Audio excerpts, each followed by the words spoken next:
ಚಿಂತಾಮಣಿ ನಗರದ APMC tomato ಮಾರುಕಟ್ಟೆಯಲ್ಲಿ ಅಂಬೇಡ್ಕರ್ ಜಯಂತಿ, ಕಾರ್ಮಿಕ ದಿನಾಚರಣೆ ಹಾಗೂ ಬಾಬು ಜಗಜೀವನ್ ರಾಮ್ರವರ ಜಯಂತಿಯನ್ನು ಹಮಾಲಿ ಸಂಘದ ಗೌರವಾಧ್ಯಕ್ಷರಾದ ರಂಗಪ್ಪ ಹಾಗೂ ಸುಬ್ರಹ್ಮಣ್ಯಪ್ಪ ಅವರ ನಾಯಕತ್ವದಲ್ಲಿ ಅದ್ದೂರಿಯಾಗಿ ಆಚರಣೆ ಮಾಡಲಾಯಿತು. ಕಾರ್ಯಕ್ರಮದಲ್ಲಿ ಹಲವು ದಲಿತ ಹಿರಿಯ ಮುಖಂಡರು, ಟೊಮೆಟೊ ಮಂಡಿಗಳ ಮಾಲೀಕರು ಹಾಗೂ ಕಾರ್ಮಿಕರು ಭಾಗವಹಿಸಿ ಸಂವಿಧಾನ ಶಿಲ್ಪಿ ಡಾಕ್ಟರ್ ಬಿಆರ್ ಅಂಬೇಡ್ಕರ್ ಅವರ ಭಾವಚಿತ್ರಕ್ಕೆ ವಿಶೇಷ ಪೂಜೆ ಸಲ್ಲಿಸಿ ಪುಷ್ಪನಮನ ಸಲ್ಲಿಸಿದರು. ಬಳಿಕ ಕೇಕ್ ಕತ್ತರಿಸಿ ಸಿಹಿ ಹಂಚುವ ಮೂಲಕ ಸಂಭ್ರಮಾಚರಣೆ ನಡೆಸಲಾಯಿತು. ಕಾರ್ಯಕ್ರಮವನ್ನು ಉದ್ದೇಶಿಸಿ ಹಿರಿಯ ದಲಿತ ಮುಖಂಡರಾದ ವಿಜಯ ನರಸಿಂಹ, ಕೋಡಿಗಾರ ರಮೇಶ್ ಹಾಗೂ ಜಯನಾಗಪ್ಪರ ಅವರು ಕಾರ್ಯಕ್ರಮ ಉದ್ದೇಶಿಸಿ ಮಾತನಾಡಿ, ಅಂಬೇಡ್ಕರ್ ಜೀವನ ಚರಿತ್ರೆ, ಸಮಾಜದಲ್ಲಿ ಅನುಭವಿಸಿದ ಸಂಕಷ್ಟಗಳು, ಸಮಾನತೆಯ ಹೋರಾಟ ಹಾಗೂ ಶೋಷಿತ ವರ್ಗಗಳ ಅಭಿವೃದ್ಧಿಗಾಗಿ ಮಾಡಿದ ಸೇವೆಯನ್ನು ಸ್ಮರಿಸಿದರು. ಜೊತೆಗೆ ಕಾರ್ಮಿಕರ ಹಕ್ಕುಗಳ ರಕ್ಷಣೆ, ಅಂಬೇಡ್ಕರ್ ಅವರು ನೀಡಿದ ಕಾನೂನುಬದ್ಧ ಹಕ್ಕುಗಳು ಮತ್ತು ಸಾಮಾಜಿಕ ನ್ಯಾಯದ ಪರಿಕಲ್ಪನೆ ಕುರಿತು ವಿವರಿಸಿದರು. ಕಾರ್ಮಿಕ ದಿನಾಚರಣೆ ಅಂಗವಾಗಿ ದುಡಿಯುವ ವರ್ಗದ ಮಹತ್ವವನ್ನು ಒತ್ತಿ ಹೇಳಿ, ಕಾರ್ಮಿಕರ ಶ್ರಮವೇ ದೇಶದ ಅಭಿವೃದ್ಧಿಗೆ ಮೂಲ ಸ್ತಂಭವಾಗಿದೆ ಎಂದು ಅಭಿಪ್ರಾಯಪಟ್ಟರು. ಈ ಕಾರ್ಯಕ್ರಮದಲ್ಲಿ ಹಮಾಲಿ ಸಂಘದ ಗೌರವಾಧ್ಯಕ್ಷ ರಂಗಪ್ಪ, ಸುಬ್ರಹ್ಮಣ್ಯಪ್ಪ, ದಲಿತ ಮುಖಂಡರಾದ ಕವಾಲಿ ವೆಂಕಟಪ್ಪ, ಪಿವಿ ಮಂಜುನಾಥ್, ನಾರ್ಮಕ್ಲಲ್ಲಿ ಮುನ್ನಡಿ ಮೂರ್ತಣ್ಣ, ನಗರಸಭಾ ಸದಸ್ಯ ಬ್ಲಡ್ ಮಂಜು, ರಘು ಚಲಪತಿ, ಉಲುವಾಡಿ ರಾಮಪ್ಪ, ನಾರ್ಮಕ್ಲಲ್ಲಿ ಮೂರ್ತಿ, ಮಂಡಿ ಮಾಲೀಕರಾದ VK Krishnappa, ARK Ravi, THP Harish, ANMM Mohan, AMR Anil, R Ramu, SR Naveen, ಹಮಾಲಿ ಸಂಘದ ಸದಸ್ಯರಾದ Narasimhappa, Venkateshappa, SN batch Narayanaswamy, Mani, Shivanna, Krishnappa, JK batch Shivanna, GN batch Mani, bus stand Manju, Munikrishna R, Satish, loading batch Subbu, Venkatesh, gate Manju, ಸ್ಥಳೀಯ ಮುಖಂಡರು, ವ್ಯಾಪಾರಸ್ಥರು, ಹಮಾಲಿ ಕಾರ್ಮಿಕರು ಹಾಗೂ ಸಾರ್ವಜನಿಕರು ಹೆಚ್ಚಿನ ಸಂಖ್ಯೆಯಲ್ಲಿ ಭಾಗವಹಿಸಿ ಕಾರ್ಯಕ್ರಮಕ್ಕೆ ಮೆರುಗು ತಂದರು.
ಭೂಮಿಯಲ್ಲ ಕೇಳುವೆವು ನಾವು ಬೆವರನ್ನು ಸುರಿಸಿ ದುಡಿಯುವ ಜನ ನಮ್ಮ ಬೆವರಿನ ಪಾಲ ಕೇಳುವೆವು. ನಾವು ಬೆವರನ್ನು ಸುರಿಸಿ ದುಡಿಯುವ ಜನ ನಮ್ಮ ಬೆವರಿನ ಪಾಲ ಕೇಳುವೆವು. ತುಂಡು ಭೂಮಿಯಲ್ಲ ಒಂದು ದೇಶವಲ್ಲ ಇಡೀ ಭೂಗೋಳವನೇ ಕೇಳುವೆವು. ಇಡೀ ಭೂಗೋಳವನೇ ಕೇಳುವೆವು. ಸಾಗರ ಸಾಗರ ಮುತ್ತುಗಳಿವೆ ಇಲ್ಲಿ ಪರ್ವತ ಪರ್ವತ ವಜ್ರಗಳು. ಸಾಗರ ಸಾಗರ ಮುತ್ತುಗಳಿವೆ ಇಲ್ಲಿ ಪರ್ವತ ಪರ್ವತ ವಜ್ರಗಳು.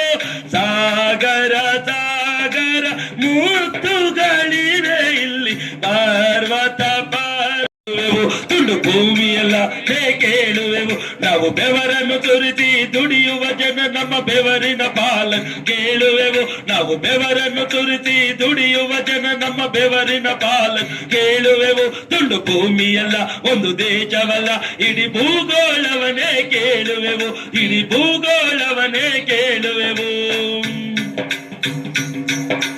ಸಾಗರ ಸಾಗರ ಮುತ್ತುಗಳಿವೆ ಇಲ್ಲಿ ಪರ್ವತ ಪರ್ವತ ವಜ್ರಗಳು.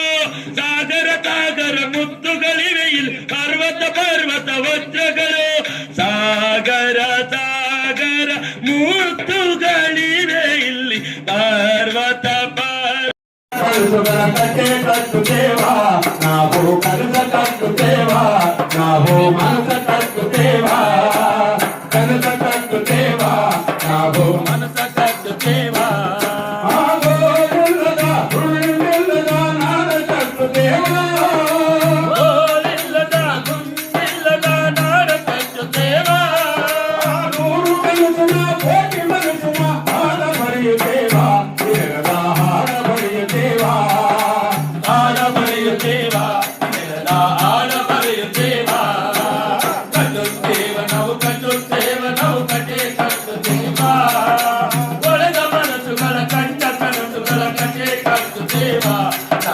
ಕನಸ ಕಟ್ಟುತ್ತೇವಾ, ನಾವು ಕನಸ ಕಟ್ಟುತ್ತೇವಾ.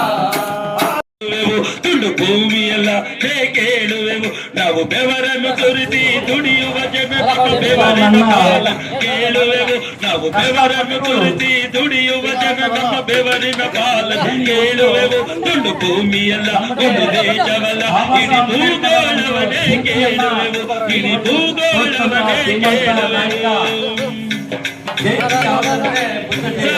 ಸಾಗರ ಮುತ್ತುಗಳಿವೆ ಇಲ್ಲಿ ಪರ್ವತ ಪರ್ವತ ವಜ್ರಗಳು 135ನೇ ಜಯಂತಿಯನ್ನ ಬಹಳ ಸಂಭ್ರಮದಿಂದ ಅದ್ದೂರಿಯಾಗಿ ಆಚರಣೆ ಮಾಡಿದ್ದಾರೆ.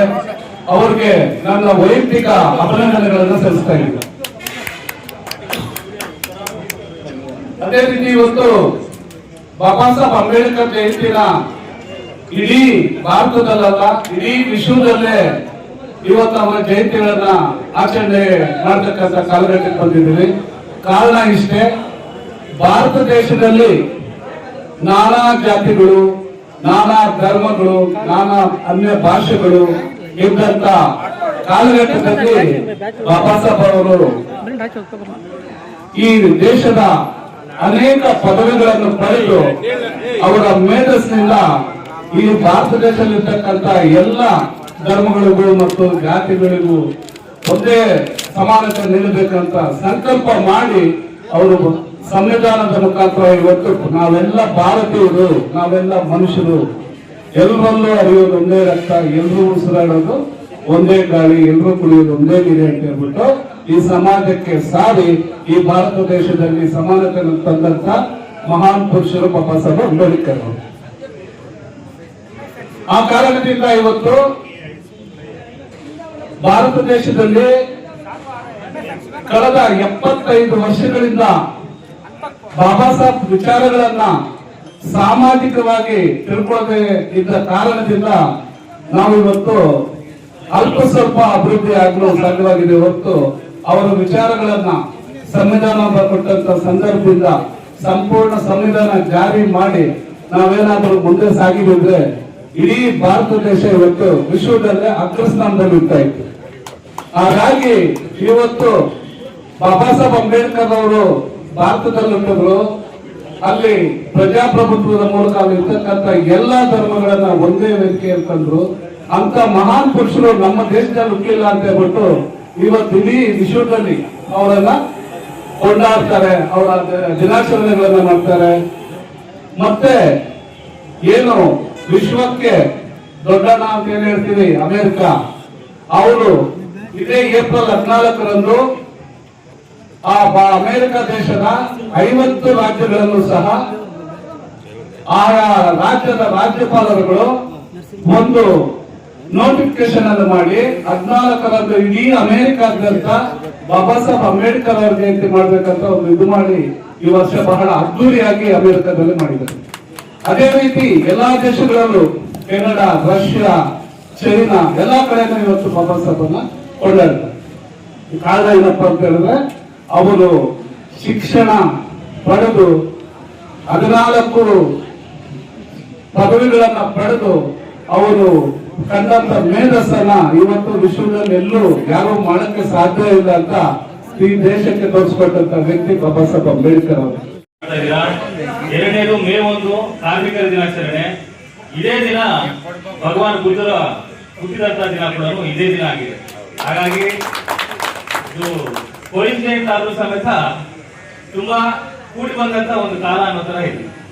ಬಹಳ ಮುಖ್ಯವಾಗಿ ನಾನು ಇನ್ನೊಂದು ವಿಷಯದಲ್ಲಿ ನಾನು ಹಮಾರಿ ಸಂಘಗಳಿಗೆ ನಾನು ಧನ್ಯವಾದಗಳನ್ನು ತಿಳಿಸಿಕೊಳ್ತೀನಿ. ಏನಕ್ಕೆ ಅಂದ್ರೆ ನಮಗೆ ಗೊತ್ತಾಗಿದ್ದಂಗೆ, ನಮಗೆ ಅನುಭವ ಆದಂಗೆ, ನಮ್ಮ ತಂದೆಯವರಿಂದ ಮತ್ತೆ ನಮ್ಮ ಹಿರಿಯ ಮುಖಂಡಗಳಿಂದ ಎಲ್ಲಾ ವಿಷಯ ತಿಳ್ಕೊಂಡಾಗ ನಮ್ಗೆ ಆಶ್ಚರ್ಯ ಆಗ್ತಾ ಇರ್ತದೆ. ಅವಾಗ ಏನಕ್ಕೂ ತಿನ್ನಕ್ಕೆ ಗತಿ ಇಲ್ದಿರುವಂತ ಕಾಲದಲ್ಲಿ ಸಂಘಟನೆಗಳು ಸ್ಟಾರ್ಟ್ ಆಗಿತ್ತು.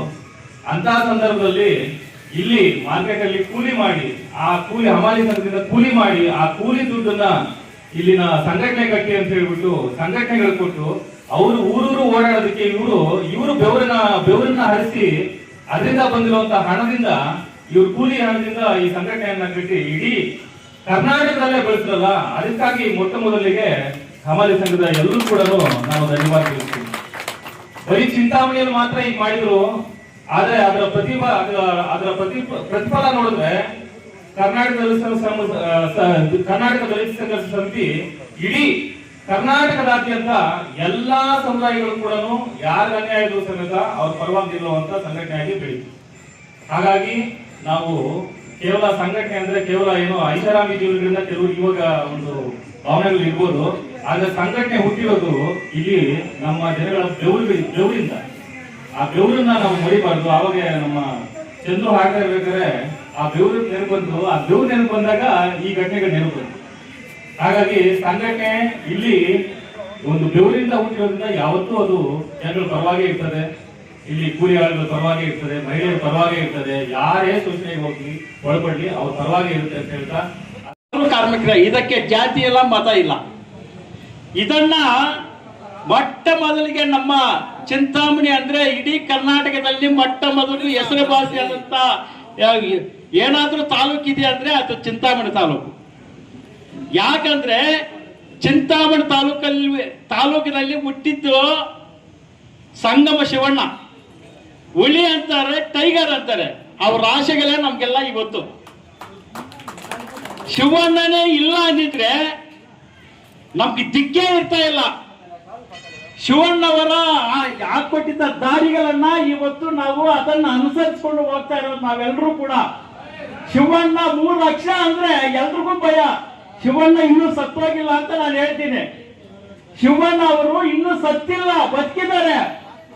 ಅವರ ಆಶೆಗಳನ್ನ, ಅವರ ವಿಧಿವಿಧಾನಗಳನ್ನ ಈಗಲೂ ನಾವೆಲ್ಲರೂ ಇಲ್ಲಿ ಪಾರ್ಟಿ ಇಲ್ಲ, ಸಂಘಟನೆ ಇಲ್ಲ, ನಾವೆಲ್ಲರೂ ಕೂಡ ಶಿವಣ್ಣವರ ಮಕ್ಕಳಾಗೆ ನಾವು ಈಗಲೂ ಶಿವಣ್ಣ ಅಂತ ನೆನ್ಸ್ಕೊಳ್ತಾ ಇದೀವಿ. ಅದರ ಬಗ್ಗೆ ಇನ್ನೊಂದು ಹೇಳಬೇಕಾದ್ರೂ ಕೂಡ ಚಿಂತಾಮಣಿಯಲ್ಲಿ ಇನ್ನೊಬ್ಬ ಹುಲಿ ಅಂತ ಉಟ್ಕೊಂಡಿದ್ರು, ಅವರೇ ಪಿ ವಿ ವೆಂಕಟರಮಣಪ್ಪ. ಅವ್ರನ್ನೂ ನಾವು ಬರೀತಾ ಇದೀವಿ.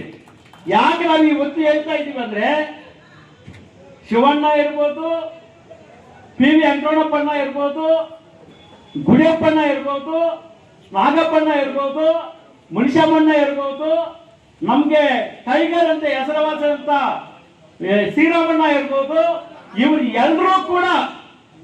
ಎಲ್ಲರೂ ಕೂಡ ಶ್ರಮಿಸಿ ನಮ್ಗೆ ಪಿರಾಣಿಯನ್ನ ಕೊಡಿಸಂತ ಧೀಮಂತ ನಾಯಕರು ಎಲ್ಲರೂ.